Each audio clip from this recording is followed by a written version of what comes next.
తాకట్లో ఉన్న బంగారాన్ని విడిపించి ఆ రోజున మార్కెట్ ధర కట్టి మిగిలిన డబ్బును మీకు అందిస్తుంది కొమ్మూరి గోల్డ్. నమస్కారం, మీరు చూస్తుంది ఐ డ్రీమ్. నేను మీ కీర్తి. ఇక నుంచి మీరు నన్ను ఈ ప్లాట్ఫామ్ మీద చూడబోతున్నారు. ఎక్కడున్నా ఎలా ఉన్నా చిన్నప్పటి నుంచి నన్ను మీరందరూ ప్రోత్సహిస్తూ వస్తున్నారు. ఇకపై కూడా మీ ప్రోత్సాహం అలాగే ఉండాలని మనస్ఫూర్తిగా కోరుకుంటున్నానండి. ఇక ఐ డ్రీమ్ విషయానికి వస్తే వాస్తవాన్ని ఎప్పుడూ వాస్తవంగా మీ ముందుంచుతుంది. ఎక్కడ కూడా నాన్ సెంటిమెంటల్గా వెళ్లకుండా సెంటిమెంట్కి ఎమోషన్స్కి విలువ ఇస్తూ వేరే వాళ్ళ ఎమోషన్స్కి పెద్దపీట వేస్తూ ముందుకు వెళ్తూ ఉంది. ఇకపై మా వంతు కూడా మేము ఐ డ్రీమ్తో సహా ముందుకు వెళ్ళాలి అని మనస్ఫూర్తిగా కోరుకుంటున్నాం. అయితే ఇప్పుడున్న బజ్ ఏంటంటే రష్మిక విజయ్ దేవరకొండ పెళ్ళి. ఒకే రోజు 2 రకాల పెళ్ళిళ్ళు చేసుకుంటున్నారు. రకరకాల స్పెక్యులేషన్స్ వినిపిస్తూ ఉన్నాయి కదా. అసలు ఈ కొడవ పద్ధతిలో పెళ్ళి ఎందుకు జరుగుతుంది? అది వాళ్ళ సంప్రదాయమా, లేకపోతే వివాహ దోషానికి సంబంధించి ఇలా 2 పెళ్ళిళ్ళు చేసుకోవాల్సి వస్తుందా ఒకే రోజు? 2 విధాలైన పెళ్ళిళ్ళు, 2 పెళ్ళిళ్ళు అనకన్నా 2 డిఫరెంట్ కైండ్ ఆఫ్ మ్యారేజెస్ అని అనుకోవచ్చు.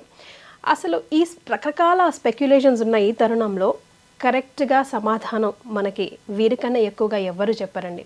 గురుగారు, నేను ఈరోజు ఈ టాపిక్ మీద ఐ డ్రీమ్లో మాట్లాడాలనుకుంటున్నానంటే నీకెందుకు సోదరి, నేను ఉన్నానని అప్పుడు ఇప్పుడు ఎప్పుడు. వీరితో నా ప్రయాణం ఇన్నాళ్ళది కాదండి, 15 సంవత్సరాలు అని చెప్పుకోవచ్చు. అంటే నేను శాటిలైట్ ఛానల్లో ఉన్నప్పటి నుంచి నాతో పాటు వారితో పాటు నేను ప్రయాణిస్తూ ఉన్నాము. ఒక రకంగా చెప్పాలంటే నా కెరియర్కి చాలా చాలా ప్లస్ అయ్యారు. వారెవరో కాదండి, బ్రహ్మశ్రీ నందిబట్ల శ్రీహరి శర్మ గురుగారు. నమస్తే గురుగారు. వాగర్థావివ సంపృక్తౌ వాగర్థ ప్రతిపత్తయే జగతః పితరౌ వందే పార్వతీ పరమేశ్వరౌ ఆదిత్యాయ చ సోమాయ మంగళాయ బుధాయ చ గురుశుక్రశనిభ్యశ్చరాహవే కేతవే నమః. శృంగేరి జగద్గురు పీఠాధిపతులకి, కంచి పీఠాధిపతులకి నమస్కారములు తెలియజేసుకుంటూ కార్యక్రమాన్ని ప్రారంభిద్దాం. ధర్మానికి సంబంధించి ఎప్పుడు మీరు నా వెనకాల ఒక లైబ్రరీలాగా నడిచాడు గురుగారు. ఏంటి ఇన్ని రకాల కన్ఫ్యూజన్? ఈ ప్రశ్నకి మా ప్రేక్షకులకి సమాధానం చెప్పండి అంటే నేను ఉన్నాను కదా సోదరి అంటూ ఎప్పుడు నా ముందున్నారు, నా వెనకాల ఉన్నారు, నడిపిస్తూ ఉన్నారు. ఇకపై కూడా మీ సహాయ సహకారాలు అలాగే ఉండాలని, మీ ఆశీర్వచనం నాపై, మా ఐ డ్రీమ్ ప్రేక్షకులపై ఉండాలని కోరుకుంటూ ఎంతగానం స్పెక్యులేషన్ బజ్ వస్తుంది. అఫ్కోర్స్ మోస్ట్ అవైటెడ్ మ్యారేజ్ అని చెప్పొచ్చు ఎట్టకేలకి. ఇప్పుడు మనం ఈ వీడియో చేస్తున్న సమయానికి ఒక పెళ్ళి అయితే అయిపోయింది. అంటే ఒక పెళ్ళి అని ఎందుకంటున్నానంటే గురుగారు, 2 విధాలైన వివాహ వేదికని వాళ్ళు ఎంచుకున్నారు. దానిపై రకరకాల స్పెక్యులేషన్స్ వస్తూ ఉన్నాయి. అఫ్కోర్స్ ఎవరైనా దంపతులు పెళ్లి చేసుకుంటున్నారంటే వాళ్ళు నిండు 100 ఏళ్ళు హాయిగా కలిసిమెలిసి ఉండాలి అని హిందూ ధర్మం ఎప్పుడు కోరుకుంటుంది. మనం అలాగే కోరుకుందాం. అంటే ఈ మాట ఎందుకు అంటున్నానంటే గురుగారు, వీళ్ళు విడిపోతారని, జాతకంలో దోషాలు ఉన్నాయని రకరకాల మాట్లాడుతూ ఉన్నారే. సో దీని అన్నిటికీ తెర విప్పేద్దాం గురుగారు ఈ వీడియోతో. మనం అసలు ఏంటి కొడవ పద్ధతి పెళ్ళి, ఎందుకు చేసుకోవాల్సి వస్తుంది అన్నది. తప్పకుండానమ్మా. ముందుగా ఐ డ్రీమ్ సంస్థలో మీ యొక్క అధ్యాయం ప్రారంభమవుతున్నందుకు మనస్ఫూర్తిగా మీరు దిగ్విజయంగా కొనసాగాలి, ఆనందంగా స్థిరంగా ఉండాలని నేను కొలిచే ఆ దైవాన్ని మనస్ఫూర్తిగా కోరుకుంటున్నాను. ధన్యవాదాలు. ఒక సోదరుడిగా మీకు ఎప్పుడు కూడా మంచే జరగాలి. ఇప్పుడు మీరు అన్నటువంటిదేనమ్మా, పబ్లిక్ ప్లాట్ఫామ్లో ఇప్పుడు బాగా ట్రోల్ అవుతున్నటువంటిది. ఇప్పుడు మనం వీడియో చేస్తున్న సమయానికి విజయ్ దేవరకొండ, రష్మిక మందన్న వారి మ్యారేజ్ అనగా వివాహము గడియ ఒక ఘట్టం పూర్తయిపోయింది. అంటే ఎందుకింతగా వారి వివాహ పద్ధతుల మీద ఎక్కువగా ట్రోల్స్ అవుతున్నాయి అని అంటే వారు చేసుకోబోయే వివాహ పద్ధతులే దీనికి కారణం. అంతకుముందు సమంత గారు కూడా భూత వివాహం అని చేసుకున్నప్పుడు కూడా మనం కూడా వీడియో చేసాం, చాలా వైరల్ అయింది. ఇప్పుడు ఇది ఒక కొత్త పద్ధతి వినిపిస్తా ఉంది. అందుకనే ఇప్పుడు మనము సమంత దగ్గరికి వచ్చామనుకోండి, నాగ చైతన్య సమంత వివాహం జరిగింది ఒక రోజు. అది మన హిందూ సాంప్రదాయ ప్రకారం. ఆమె ఆంగ్లో ఇండియన్ ప్రకారం కాబట్టి ఆంగ్లో ఇండియన్ పద్ధతి ప్రకారం ఇంకొక రోజు వివాహం చేసుకున్నారు. అదే విధానం ఇప్పుడు రష్మిక విజయ్ దేవరకొండ వివాహంలో జరగబోతుంది. ఇది తెలుసుకోకుండా చాలామంది నెగిటివ్ ట్రోల్స్ చేస్తున్నారు. ఎందుకు? ఆల్రెడీ రష్మికకి కొన్ని సంవత్సరాల కిందట కన్నడ హీరోతో ఎంగేజ్మెంట్ అయింది, రక్షిత్ శెట్టి అనే అబ్బాయితో. తర్వాత ఆమె, ఎందుకంటే ఒక స్త్రీకి హక్కు ఉంటుంది ఎవరిని వివాహం చేసుకోవాలి. ఎందుకంటే కన్యాదానము చేస్తున్నారు, వరదానం జరగట్లే. కన్యాదానం అన్నప్పుడు ఏంటి దాని అర్థము? మన అమ్మాయిని ఒక ఇంటికి ఇచ్చేటప్పుడు ఆ అమ్మాయి తల్లిదండ్రులు మన అమ్మాయి అక్కడ క్షేమంగా, సుఖంగా, సంతోషంగా మెట్టినింట ఉంటుందా అని చెప్పి ఎంచుకొని మరీ ఇస్తారు తప్ప అబ్బాయి అమ్మాయిని ఎంచుకోవడం ఉండదు. కాబట్టి కొంత చిన్నతనంలో అమ్మాయికి అప్పుడు ఎంత టీనేజ్ కూడా ఉండకపోవచ్చు, తెలిసి తెలియని ఆలోచనతో తీసుకున్న నిర్ణయం వల్ల ఎంగేజ్మెంట్ జరిగిపోయింది రక్షిత్ శెట్టితో. కానీ అక్కడ నా వ్యక్తిగతమైన అభిప్రాయం ప్రకారం తను ఏదైతే ఈ సినీ వినీలాకాశంలో ఎత్తుకెదగాలని అనుకున్నదో, సహాయ సహకారాలు ఉంటాయేమో అనుకున్నదేమో దొరకలేదేమో, అందుకే క్యాన్సిల్ చేసుకుంది. తదనంతరం విజృంభించింది. మొత్తం సినీ ఇండస్ట్రీలో పెద్ద పెద్ద స్టార్లతో అనేక భాషలలో ఆ అమ్మాయి చాలా తక్కువ సమయంలో చేసింది. తనకి సరైన ఈడు జోడైనటువంటి వ్యక్తి విజయ్ దేవరకొండగా కనబడడం. అలాగే 2017లో అనుకుంటా కదమ్మా వీళ్ళిద్దరికి ఎంగేజ్మెంట్ అయింది. ఎంగేజ్మెంట్ అయిన తర్వాత కూడా అమ్మాయి అబ్జర్వ్ చేసి నా యొక్క జీవితానికి ఎక్కడైనా స్టాప్ పడుతుందా, విజయ్ దేవరకొండతో మూవ్ అయితే బాగుంటుందా అన్నీ అబ్జర్వ్ చేసుకున్న తర్వాతనే నిశ్చయానికి వచ్చి ఇప్పుడు మ్యారేజ్ డేట్ చేసుకున్నారు. 2017కి సంబంధించి ఇది ఎప్పుడమ్మా. కాబట్టి చాలా మంచిగానే నిర్ణయం తీసుకుంది. కాకపోతే దీనికి చాలామంది పలువలు చిలువలుగా మార్చుకుంటూ మూడో వివాహం చేసుకుంటున్నారా, మూడో వివాహం ఎప్పుడు, ఇట్లా ట్రోల్స్ చేస్తున్నారు. కానీ వాళ్ళిద్దరూ కూడాను వాళ్ళ యొక్క సాంప్రదాయానికి పెద్దపీట వేశారు. పెద్దపీట వేస్తూ ఇందులో భాగంగా మీరు చూసుకున్నట్లయితే వివాహము డేట్ ఫిక్స్ అయిన దగ్గర నుంచి కూడా తను చేపట్టబోయే యొక్క అమ్మాయి యొక్క ఆనందాన్ని కలిగించాలి, అమ్మాయికి కలిగించడం కోసం ఎక్కడా కూడా కాంప్రమైజ్ కాకుండా విజయ్ దేవరకొండ ఒక గొప్ప మహల్ రాజ్ ప్యాలెస్లో వివాహాన్ని నిశ్చయం చేసుకున్నారు.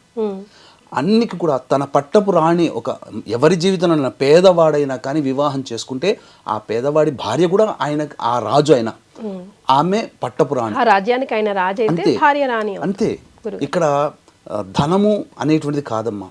ఎవరు వివాహం చేసుకున్న రాజు వివాహం చేసుకునే భార్య రాణిలాగా చూసుకుంటారు. ఆ విధంగా విజయ్ దేవరకొండ ఆ అమ్మాయిని వివాహం చేసుకోబోతున్నాడు మంచిగా అంగరంగ వైభవంగా.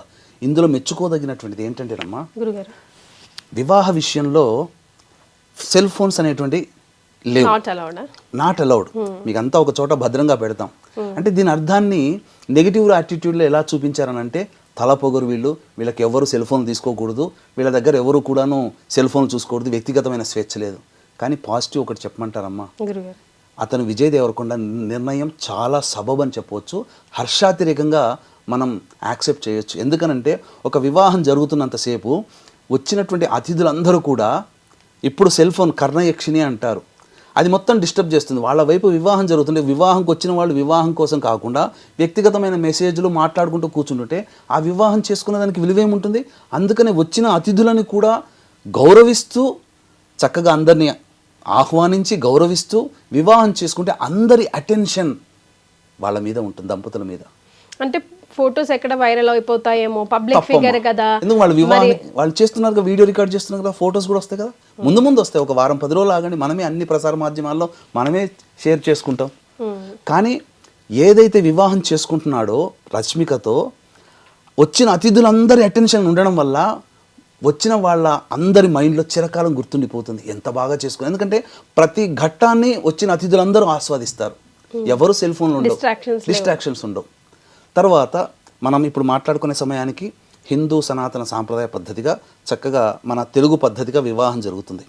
సాయంకాలానికి వచ్చేసరికి రష్మిక మందన వివాహ పద్ధతి కొడువ వివాహ పద్ధతి, కొడువ జాతి అంటే కూర్గు అనేటువంటిది. అంటే బ్రహ్మగిరి కొండల్లో మీకు చెప్పాలి అంటే దీనికి ఒక పురాణ ప్రాశస్త్యం అనేటువంటిది ఉందమ్మా. అక్కడ ఎవరైనా ఇదే పద్ధతిలో వివాహం చేసుకోవాల్సిందే. కూర్గు పరిసర ప్రాంతాలు, కావేరి నది పుట్టినటువంటి కూర్గు పరిసర ప్రాంతాల్లో గిరిజనుల జాతి అని అంటారు. ఈ గిరిజనులు ఇప్పుడు మనకు వాల్మీకి బోయ జాతులు ఎట్లయితే గిరిజనులు ఉంటారో అలాగే గిరిజనుల జాతికి సంబంధించిన అమ్మాయి ఈ కొడువ జాతికి సంబంధించిన అమ్మాయి. సో వాళ్ళకు ఒక ఆచారం ఏంటంటే మనలాగా పురోహితులు, హోమగుండాలు, అక్షితలు, వచ్చిన బంధువులు ఆశీర్వచనాలు ఉంటాయి, కానీ వేద మంత్రోచ్చారణతో ఉండదు, ఏమీ ఉండవు. ఎందుకు చెప్పమంటారా, వాళ్ళు ఒకప్పుడు 1000 సంవత్సరాల నుంచి కూడా వాళ్ళ జాతి ఉంది, అతి కొద్ది మంది మాత్రమే. కొండలు లోయలు తిరిగి వెళ్ళి బ్రాహ్మణుడు వెళ్ళి పూజ చేయలేని పరిస్థితిలో నివసించిన ఆటవిక జాతిలో నుంచి వచ్చినటువంటి ఆణిముత్యం రష్మిక మందన్న. కానీ ఆణిముత్యం ఎందుకన్నానంటే ఇప్పటికీ కూడా వాళ్ళ వంశ ఆచారాన్ని గౌరవించి ఆ పద్ధతిలో వివాహం చేసుకుంది. అందుకే ఆణిముత్యం. అవునండి గురుగారు. ఇప్పుడు మన సనాతన ధర్మం ఎవరిదైనా కానివ్వండి, ఏ పద్ధతి అయినా కానివ్వండి, ముందుకు తీసుకెళ్లాల్సిన బాధ్యత ఈ జనరేషన్ వాళ్ళదే కదా. కది ఈ కుడువ జాతి వివాహ పద్ధతి ఏంటనంటే నల్ల కోటు ధరించి నల్ల తలపాగా ధరించి సాయంకాలం విజయ దేవరకొండకి ఒక కత్తిస్తారు. అరటి చెట్టు అక్కడ ఉంటుంది. ఒక్క వేటుతో అరటి చెట్టుని నరికేయాలి. తరువాత వాళ్ళ యొక్క విందులో ప్రధాన పాత్ర పోషించేది పంజికుర్లి అంటే అడవి పంది. ఈ అడవి పంది మాంసాన్ని ఇష్టంగా ఆ రోజున విందులు, ఆటవిక జాతి కదమ్మా పంది, అక్కడ దొరికేది ఆటవికగా అడవి పంది. మధ్య మాంసాలతో విందు ఆరగింపులతో మత పెద్దలు కాదమ్మా, కుటుంబ పెద్దలు వచ్చి ఆశీర్వదిస్తారు. అంగరంగ వైభవంగా ఒకవైపున మంచి చక్కటి అరుటాకి భోజనంలో విందు భోజనమేమో పొద్దున పూట, సాయంకాలానికి రష్మిక మందన్న పుట్టినింటినటువంటి వేడుకగా జరుపుకొని వాళ్ళ ఆచారం ప్రకారం జరుపుకొని వేడుకగా. ఇది వాళ్ళ యొక్క వివాహ పద్ధతిని గౌరవిస్తున్నందుకు సంతోషించాలి. ఈ రోజున మన వివాహ పద్ధతిలో మన తెలుగు వాళ్ళు ఏమన్నా మన పద్ధతిని అనుసరిస్తున్నారా? చాలా మంది ఫోటోలకి వీడియోలకి టైం వేస్ట్ అయిపోతుంది గురుగారు. అసలు మనం నలుగు పిండి పెట్టుకుని స్నానం చేయాలమ్మా. మన పద్ధతి మొదలేసేసి హల్దీ అని, సంగీత్ అని, మెహందీ అని వేరే నార్త్ ఇండియన్స్ పద్ధతి. ఒక్క నార్త్ ఇండియన్ మన పద్ధతిని ఆచరిస్తాడా? తమిళియన్స్ ఏ పద్ధతి చేసుకుంటే మన తెలుగు వాళ్ళు అది చేసుకోరు, కేరళ వాళ్ళే చేసుకుంటే మన తెలుగు వాళ్ళు. కానీ మన తెలుగు వాళ్ళ పద్ధతి, మన వివాహ పద్ధతి మర్చిపోయాం. కానీ ఇప్పటికీ కూడా కొన్ని అనేక మారుమూల ప్రాంతాల్లో కొన్ని వివాహ పద్ధతులు ఉన్నాయి. ఏంటి అనంటే శ్రీకాకుళం అటువైపు పోతే ఆడపిల్ల వస్త్రధారణతో చేసి మగపిల్లవాడు వివాహం ఉంటుంది. కొన్ని చోట్ల వైరల్ అయ్యాయి, వీడియోలు కూడా ఉన్నాయి. ఇప్పటికీ గౌరవించే వాళ్ళు ఉన్నారు, సాఫ్ట్వేర్ ఇంజనీర్లు కావచ్చు, ఎంతైనా కానీ. కాకపోతే ఈ అమ్మాయి వివాహ పద్ధతి ప్రకారం బ్రాహ్మణులు ఉండరు. ఎందుకు ఉండరంటే ఆ కాలంలో కొండలు లోయల్లో ఈ జాతి పెరిగింది కాబట్టి, ఉన్నది కాబట్టి అక్కడ దాకా వచ్చి బ్రాహ్మణులు వివాహం చేసే అవకాశం లేదు, బ్రాహ్మణులు దొరకరు. కాబట్టి వాళ్ళ ఆటవిక సాంప్రదాయ ప్రకారము ఆ విధంగా గిరిజన పెద్దతులు అంతేనమ్మా, ఏమీ ఉండదు. ఇదే అసలు. కానీ దీనికి తెలియకుండా విలువ పలువలుగా దోషం ఉంది, కుజదోషం ఉంది, అందుకే అరటి చెట్టు, లేకపోతే వివాహ దోషం ఉంది కాబట్టి ఇట్లా కాదు, వాళ్ళ వివాహ పద్ధతిని అనుసరిస్తున్నారు. దీనికి అరటి చెట్టును కొట్టేయడం అదేంటో గురుగారు, దాని వెనకాల ఏం సైన్స్ ఉందో, అంటే వీళ్ళు పెళ్లి చేసుకున్నట్టు ఎట్లా తెలుస్తుందో నాకు అర్థం కాల గురుగారు. పెద్దలు వచ్చి ఆశీర్వదిస్తారమ్మా అంతే. మీకు ఎక్స్చేంజ్ చేసుకోవడం కానీ శ్రీశైలము అటువంటి మారుమూల ప్రాంతాల పోతే ఇప్పటికీ బోయే వాళ్ళలో కూడా పురోహితులు ఉండరు. వాళ్ళ ఆచారం ప్రకారం, గిరిజన సాంప్రదాయం ప్రకారం వివాహం చేసుకుంటారు. అదే పద్ధతి ఇక్కడ జరుగుతుంది. కోటీశ్వరులైన వాళ్ళ సంఖ్య ఎంతమ్మా, మహా అయితే వేలల్లో ఉంటుందేమో ఆ కుడువ జాతి మొత్తం సంఖ్య. వాళ్ళ భాష తుళు భాష. తుళు ఎవరి భాషమ్మా? మనకు శ్రీకృష్ణదేవరాయలు వారి ఆస్థాన భాష తుళు. ఆయన తుళు భాషకు సంబంధించిన వాడు. మనకు తెలుగు, కన్నడలో కన్నడ ఎట్లనో శ్రీకృష్ణదేవరాయల భాష తుళు. ఆమె భాష కూడా మదర్ టంగ్ కూడా తుళు. విశేషం ఏంటనంటే బ్రహ్మగిరి కొండల్లో అగస్త్య మహాముని కావేరి నదిని కమండలంలో పట్టి బంధించి తీసుకొని పోతుంటాడు. ఇది నచ్చనటువంటి విఘ్నేశ్వరుడు విశ్రమించే, అంటే అగస్త్య మహాముని విశ్రమించే సమయంలో నచ్చనటువంటి విఘ్నేశ్వరుడు కాకి రూపంలో వచ్చి ఆ కమండలాన్ని తన్నేస్తాడు. తన్నేగా ఆ కమండలంలో ఉన్నట్టు నీరు ప్రవహించిపోతుంది బ్రహ్మగిరి కొండలు. అక్కడి నుంచి కావేరి నది పుట్టింది. అందుకనే ఈ యొక్క కొడవ జాతికి సంబంధించినటువంటి మందన్న వాళ్ళ ఫ్యామిలీలలో ఈ యొక్క కావేరి నదిని, ఆ నది దేవతను పూజిస్తారు. ఇప్పటికీ కూడా వాళ్ళ ఇంట్లో కావేరి మా వాళ్ళ ఇంట్లో ఆడపిల్లలకి కావేరి అని పెట్టుకుంటారు. ఇంత సాంప్రదాయాన్ని వాళ్ళు పాటిస్తున్నారు, ఇంత విధానంగా వాళ్ళు పాటిస్తున్నారు తప్ప అందులో ఏమీ లేదమ్మా. సెల్ ఫోన్లు తీసుకురాలంత మాత్రాన మనం ఏం కాదు, అది కూడా హర్షించదగినటువంటిదే.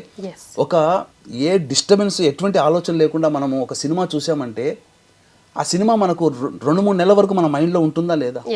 అట్లాగే వాళ్ళ పర్సనల్ నిర్ణయం కూడా కదా గురుగారు, మనం కూడా కొంచెం స్పేస్ ఇవ్వాలి. అండ్ ఎస్ అఫ్ కోర్స్ వాళ్ళు పబ్లిక్ ఫిగర్స్ కాబట్టి మీరు అన్నట్టు ఇవ్వాలి. కాకపోతే 2 రోజులకైనా తప్పకుండా వాళ్ళ ఫ్యాన్స్ కోసమో ప్రేక్షకుల కోసమో వాళ్ళు వీడియోస్, ఫోటోస్ పెడతారు మీడియాలో. ఎలా 4వ తారీఖు రిసెప్షన్ గ్రాండ్ గా చేసుకున్నారు. అన్నిటికంటే మించి మన ప్రధానమంత్రి నరేంద్ర మోదీ గారు వారికి వివాహ శుభాకాంక్షలు తెలియజేశారు. అంటే వాళ్ళు నరేంద్ర మోదీ శుభాకాంక్షలు తెలియజేశాడంటేనే అక్కడ గుర్తుపెట్టుకుని వాళ్ళ సెలబ్రిటీస్ కాదమ్మా, సెలబ్రిటీస్ అని చెప్పలేదు ఆయన. వాళ్ళ యొక్క సాంప్రదాయాన్ని గౌరవించి వివాహం చేసుకుంటున్నారు. మన హిందూ సనాతన ధర్మంలో భాగమైన ఈ జాతులన్నీ ఒకటే అని చెప్పి ఆ విధంగా చక్కగా వివాహ పద్ధతిని ఆకాంక్షిస్తూ ఆనందిస్తూ శుభాకాంక్షలు తెలియజేశాడమ్మా. ఇంకా అంతకన్నా పెద్ద ప్రూఫ్ ఏం కావాలి. కాబట్టి ఎవ్వరు కూడా నెగిటివ్ ట్రోల్ చేయకండి, ఆనందంగా జరుపుకుంటున్నారు. అందరూ అతిథులు వెళ్ళి చక్కగా చేసుకుని వస్తారు తప్ప ఇదేదో వివాహ దోషాలకి సంబంధించినటువంటిది కాదు కాదు కాదు. వాళ్ళ సాంప్రదాయాన్ని గౌరవిస్తున్నారు, మనం ఆనందించాలి. హ్యాట్స్ ఆఫ్ అమ్మ, వాళ్ళు మన పద్ధతి ప్రకారం చేసుకుంటున్నారు.